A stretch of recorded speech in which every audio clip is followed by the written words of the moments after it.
laying in wait. And as a result, when it lurches up, he never has the right answer the first time.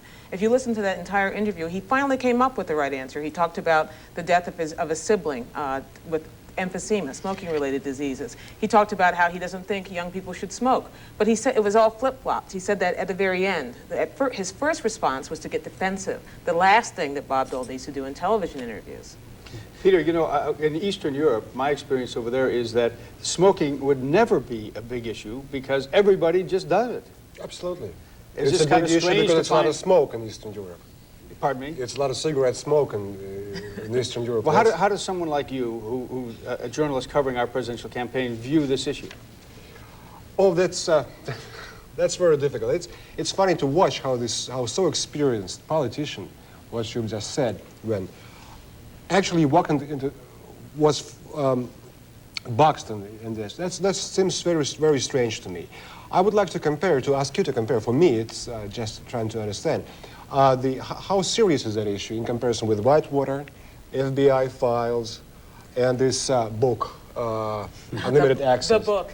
Yeah, no, it's interesting you mention that because, in fact, the problem that he has right now is that he is trying to find a way to pick his issues that he really does want to talk about, and he's having some trouble. He's never really wanted to talk about Whitewater, Bob Dole. He doesn't mind if other people carry the water for him on that or on the FBI files or other scandal-related issues. His problem is he cannot pick his issues, follow through with them, and make the debate about what he wants to be the debate about. What we saw in that clip was, was that the old Bob Dole, the nasty Bob Dole? Is he back?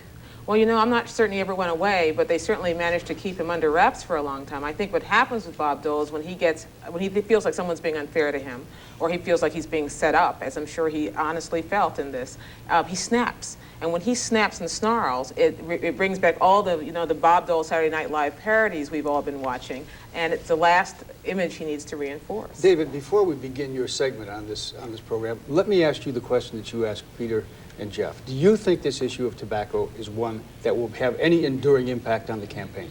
I think it'll have impact on the campaign. I would think the question of tobacco policy would probably be about 45th on the agenda of importance for the next president of the United States? You know what? I think you're wrong about that. I think it's going to be an important issue in the fall. I think it does have legs. I think it's going to make a big defining difference between these two candidates if Bob Dole doesn't figure out a way to get out of it. Now, having said that, let's go to your segment. You get the final word. I did that time, yes. All right. I'm going to be like Bob Dole and cry on camera. Although he's complained about the liberal media, it's really Bill Clinton, David, not Bob Dole, who's gotten a pretty good pounding by the media recently with the Whitewater trials and his upcoming testimony this weekend on another Arkansas Whitewater trial. Paula Jones, the FBI files, the Aldrich book, all these things. He still sits on this very, very comfortable 16 to 20-point lead in most public opinion polls. Are the Republicans going to be able to aggregate these, what we call character issues, and make it into something? Well, let's point out first that in both the Clinton and the Dole case, these are self-inflicted wounds. This is not something that the media brought up to harass either of these candidates. This question about the character issue is a tricky one, and I consulted a little bit today with Richard Moran, our polling expert, about this subject. He said if you ask people about the character question in isolation, Clinton does badly now. The majority now think that he and his wife have not been candid or truthful about the Whitewater affair. Majority think that he knew from the beginning about the FBI files being in the White House, something that he has specifically and repeatedly denied. But then if you say, does this make him unfit to be president? Majority says, no, it doesn't. The polls are beginning to close up, however. Not so much because Clinton has lost support as because Dole, Citizen Dole, has finally begun to consolidate that Republican base. And I think some of these character questions, at least for Republican constituents, are enough to bring them back saying, well, Bob Dole is a better person than Bill Clinton on these issues. Aren't the character questions at least enough to make people so unhappy about both Bob Dole and Bill Clinton that they begin to cast around again looking for somebody else, some white guy? I think so. And you know, one of the things that hasn't been remarked upon is that Ross Perot, who has not been that much in the public spotlight, holds that 12, 14, 15% in the polls. 1 out of 7 Americans are saying right now that they'd be inclined to vote for him if he were to run, without his making, running one television ad, without his doing much of anything in the way of a public campaign. So I think there are people who are looking around saying, I'm not comfortable with either of these fellas. Nice transition, David. Tell us now what Ross Perot's party is going to do this summer. They've got 2 conventions set and even somebody to run against Ross Perot. Yeah, it does, in fact, look as if there may be a contest for the Reform Party nomination. Former Governor Dick Lamb of Colorado is going to have a press conference on Tuesday, and unless his wife, who is an ardent Democrat, can talk him out of it over the weekend, he is apparently planning to say, I'm going to make myself available and actively seek the Reform Party nomination. We don't know yet whether Mr. Perot is going to contest him. I assume that he still wants that nomination for himself, but I would never try to read the mind of Ross Perot. The process is going to be sort of strange. Later this month, the 1 million or so people who have signed petitions to get the Reform Party on the ballot will get questionnaires listing the name of Perot, Lamb, and anybody else that they might want to write in. If either of them gets enough support, and obviously both Perot and Lamb will, then they will go to a contest which will begin the Saturday before the Republican convention out in Long Beach, California in mid-August.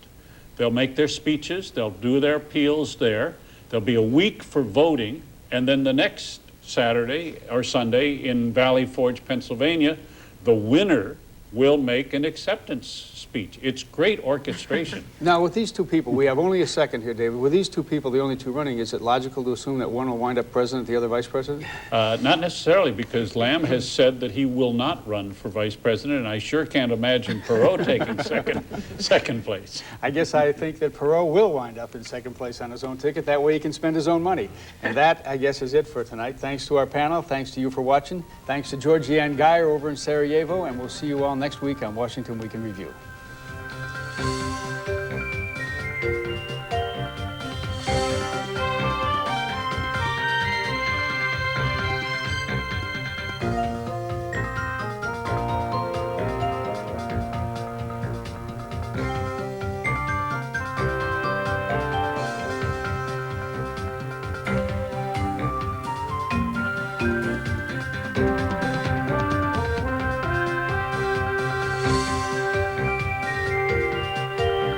Washington Week in Review was produced by WETA, which is solely responsible for its content.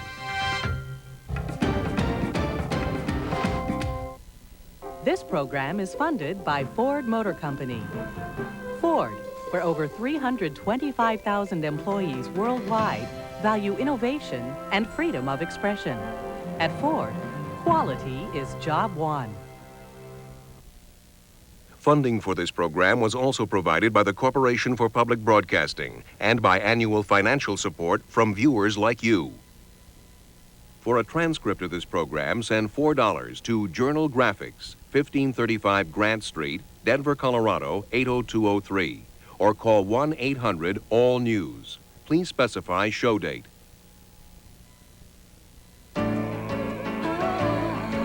This is PBS. Broadcast of Washington Week in Review on Maine Public Television is made possible in part by Irving Oil Corporation, serving Maine, New Hampshire, and Vermont with quality products and services. On the next True North, therapy and exercise for the disabled, all in zero gravity. A man from Maine finds poetic justice in Connecticut. I had been about to hang up my gun, but the hammer shot one spark into the moon. And we look at hometown baseball, another form of community rivalry. That and more on the next True North. Monday night at 8. Next, study the current market trends and financial futures with Wall Street Week on Maine Public Television.